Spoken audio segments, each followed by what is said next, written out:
Into it is tied up 2-2, and we are going to be spawning down here in the bottom right-hand corner of the map on top of the blue Terran player from Team Elevate. Give it up for the Canadian MaSa. And spawning up in the top left of Central Protocol, just evening up the series at 2 apiece. It is the red Protoss player from Team On Fire. It is Neeb.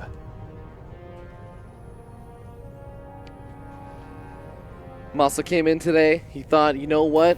It's time to take a couple more easy series versus some of these scrubs, these North Americans that I just usually end up defeating in Toronto. He said, oh, you know, I've heard some people say that the level of play is a little bit harder than usual, but I'm sure it'll be fine. Ends up 3-1ing Neeb, ends up going on to that grand finals A-okay, no problem. Barely actually even played that much StarCraft, on all honesty, over here. Just because, you know, 8-player tournament, plays the round robin on day 1. Day 2, wins 2 matches, and suddenly he's in the semifinals. Day 3, wins 1 series versus Neeb. It's like, wait a second, I'm already in the grand finals. But you know what? Neeb, he is putting up a good fight. He is showing MaSa that, you know what? He is not going to have an easy time here. This is not your typical Toronto LAN event. Oh, not at all. You're going to have to work for this one, MaSa. You know what? I'm not Hendrilisk. I'm not going to fall down in the finals for nothing. Is that command center misplaced? I don't think so. Nope, it's in the proper location. All right. For some reason, some days I spawn on Central Protocol, and because it's off center from that circle, I think I always do this. I always assume that it's one spot too far. Yeah, we do see that Reaper opening coming out from MaSa and the reactor following it up. All right. But ladies and gentlemen, we are going to be seeing again, as you were saying, Reaper coming out for MaSa, which is a nice little mix-up. It's going to pick off that probe, and Neeb is going to be spotting that out. So that does mean he is going to immediately start up on that mothership core. He knows that it's nice to have that extra little defense, but of course, the Adept going to be popping out just in the nick of time as well. Yeah, absolutely. We do see the factory follow-up for MaSa, though, and might be getting a little cheeky. I would love to see, particularly on this map, maybe some kind of quick Hellion drop, but it looks like with that fast second racks as well, might be going for something maybe more drop-centric, maybe a double drop with Marines and Stim.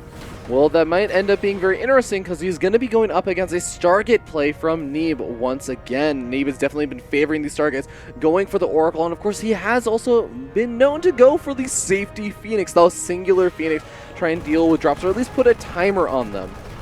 I think that's a really good choice on a map like Central Protocol, where you're going to have to worry about that so much dead airspace. Oh, yeah. Wow, that Adept is so... Oh, good micro. Nearly getting that Reaper, but not quite.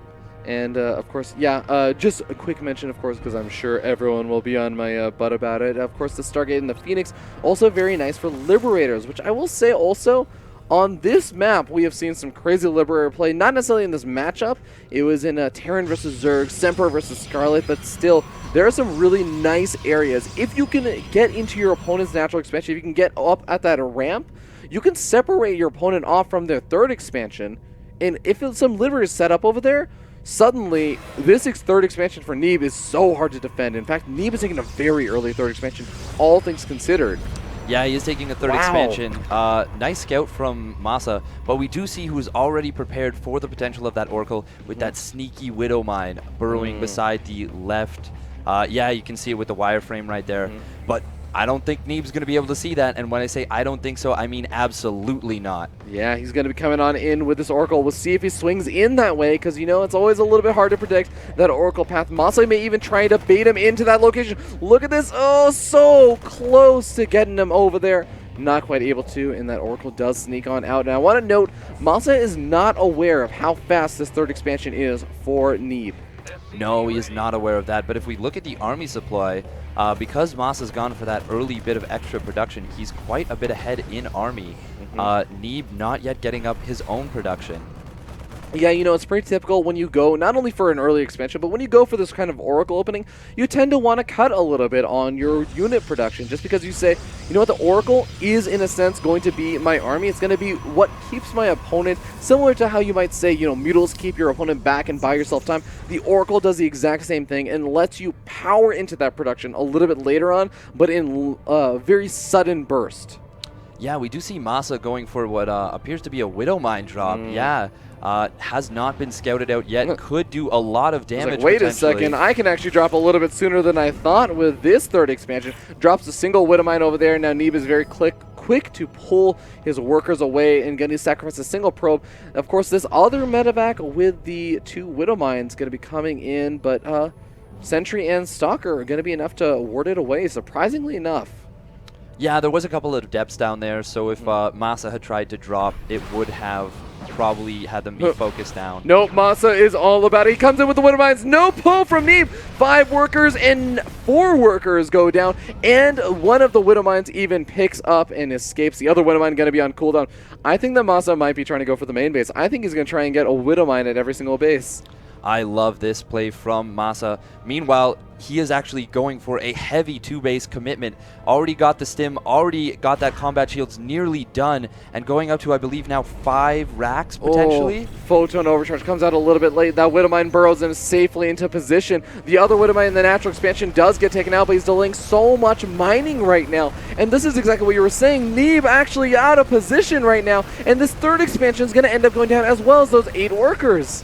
Yeah, we do have that third expansion going down, and Neeb is really far behind in army supply. Down 20 army supply, was really counting on that big gateway explosion he usually goes for. And not only that, but the gateway is all finished up, but guess what? He wasn't mining for such a long time that gateway explosion doesn't come in. His warp-in is 2 Stalkers. That is really all he can actually afford right now. And yes, he's getting back to mining and everything, but he's lost his third, and he's lost his big opportunity to do a lot of damage. We do have MaSa going for that third command center now, but the Oracle coming in to kill that SCV.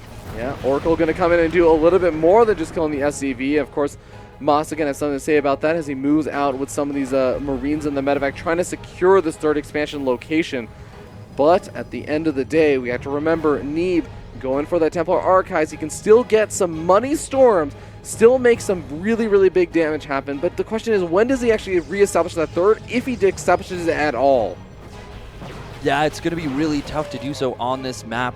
MaSa can threaten drops from both into the main and at that third base, and it's going to make it very, very difficult for Neeb to defend, especially now that he's still down 20 army supply. Is going to be going for that Psionic Storm, though. Oh, Stalkers catch a lot of these Marines moved across the map. Almost pick off the medevac, but not quite, and there's a big stem up from MaSa, trying to catch these Stalkers while Blink is on cooldown. Blink comes off cooldown at the absolute perfect timing, and he is going to be able to escape out of there. I think that the thrusters may be off cooldown, though. Yeah, there we go. Does lose 2 Stalkers on the right side, though.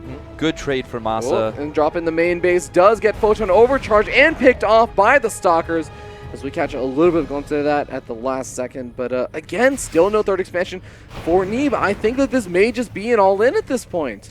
Yeah, he might be forced to just all in. He's still building workers, though. He's going to go for the third expansion. It feels a little bit late, but you know what? He's not too far behind on that work count, and of course that third expansion for MaSa got heavily delayed, not only by the fact that he was putting on his own form of aggression, but of course by that Oracle that kept picking off that SCV. Yeah, MaSa's third did get delayed a little bit, but not as much as Neeb's. Neeb is in a pretty tough position. He's going to need some big Psi Storms to really have a chance of holding off any attack in the next couple minutes coming out from MaSa. But here we go. Warp Prism coming out. That is always a sign that Protoss players may be looking to get a little bit aggressive. If not with harassment, then with a big army for the big Warpins and the reinforcements. Proxy pylons are definitely a thing of the past, but Ghosts are coming out already. The very, very fast Ghosts coming out from MaSa. Already going to be prepared for a lot of those Psi Storms. I think he's had enough of all the Psi Storms he's been eating in some of the previous games. Absolutely. That's going to do so well against what Neeb is doing right now. Because Neeb, yeah, as I said, that's pretty much the backbone of his army. He's going to need to hit some really, really big storms in order to survive. Yeah, I mean, you have to consider the army composition for Neeb right now. Stalkers, yeah, they rely on using Blink and regenerating shields. Guess what happens if all the shields are already gone? They aren't really regenerating damage that they took. They're just regenerating health for the sake of the fight. And of course, the Adepts also very shield-heavy army, and so these ghosts are going to be very, very useful, regardless of whether or not they actually get the EMPs down on specifically the High Templars. Absolutely, and we are going to see MaSa start his push in with these Liberators and Ghosts. This is so terrifying for Neeb to try and fight. Yeah, but these Revelations are unbelievably helpful in allowing to reposition himself and get nice pickoffs on these Liberators, although it does take a couple losses on those Stalkers. Has to be a bit careful about this. Oh, nice job from Neeb. Oh, wow, actually still loses the Observer, yeah. Yeah, nice pickoffs, and of course a Storm going down over there. Oh, we have to remember, Neeb does have a limited supply of Storms right now, although he does have quite a few. It can run out very, very quickly if you start whiffing those Storms a little bit too much. This is some really sharp control from both players. They're looking quite on point, but MaSa might just have too big of an army. Nice, stays out of that Storm. Liberator sieging up in a very, very scary spot. Some good Storms coming down, doing a little bit more damage than some of the previous ones, but Medevacs are going to have time to heal him up. Adepts are charging on forward. He's looking to try and finally take the engagement over here. But no, he ends up canceling it, and he's taking a little bit of damage on the mineral line. He's losing the gas geyser, and very soon he's going to be losing even more. Big EMPs come down on actually a lot of the High Templar. Yeah, MaSa is just choking Neeb out and forcing the engagement, but it's going to be in these liberation zones, and Neeb just does not want to take it, taking a hugely cost-ineffective fight, and MaSa's going to look to take this game. He's losing everything right now. Another Storm coming down, and Neeb is not giving up just yet. A second Storm coming down, but it whiffs. GG gets called. MaSa once again taking the lead, saying, no, Neeb, you're never going to take the lead from me. This is such a back-and-forth series right now. MaSa rubbing his eyes, looking a little tired, taking a sip from his victory water bottle. He's saying, man, I'm in a sense tied up in this particular series, but of course, in score, because he started off a 1-0 coming in from that winner's bracket, it has been such a tense fight. But again, because of the fact that MaSa started off 1-0, if this keeps going on, then it doesn't matter that Neeb won the first game. MaSa will eventually end up winning this series if Neeb cannot upset this 1-for-1 trade in the score. Absolutely.